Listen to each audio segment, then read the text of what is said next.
Pakistan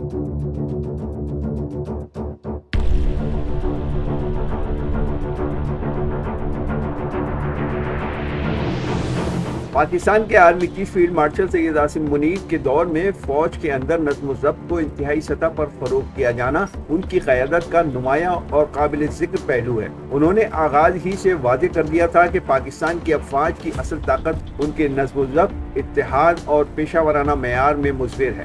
field marshal نے ہر سطح پر احتساب، دیانتداری اور پیشہ ورانہ ذمہ داریوں کی پاسداری کو ترجیح دی، جس کے باعث فوج میں ایک نیا جذبہ اور عزم پیدا ہوا۔ انہوں نے افسران اور جوانوں کو باور کرایا کہ فوج صرف اسلحے کی قوت سے نہیں بلکہ کردار، اخلاق اور نظم سے مضبوط ہوتی ہے۔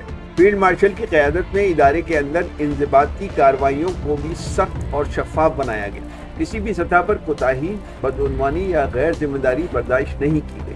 انہوں نے تربیتی نظم کو جدید خطوط پر استوار کیا تاکہ ہر سپاہی اپنے فرائض بہتر انداز سے انجام دے سکے۔ پاک افواج کے تمام یونٹوں میں وقت کی پابندی، ڈسپلن اور اجتماعی نظم کے حوالے سے واضح احکامات جاری کیے گئے، جن پر سختی سے عمل درآمد کروایا گیا۔ اس کا نتیجہ یہ نکلا کہ افواج پاکستان میں پیشہ ورانہ معیار مزید بلند ہوا اور داخلی ہم آہنگی میں اضافہ ہوا۔ فیلڈ مارشل سید عاصم منیر نے فوجی قیادت اور جوانوں کے درمیان رابطے کو بھی مضبوط کیا، جس سے اعتماد کا ماحول پیدا ہوا۔ انہوں نے واضح پیغام دیا کہ نظم و ضبط محض ضابطہ نہیں بلکہ یہ فوج کی شناخت ہے، اور جو اس سے انحراف کرے گا وہ قومی خدمت کے جذبے سے دور ہوتا چلا جائے گا۔ ان کی قیادت نے ثابت کیا کہ جب نظم و ضبط ادارے کا بنیادی اصول بن جائے تو اس کی قوت ناقابل تسخیر ہو جاتی ہے۔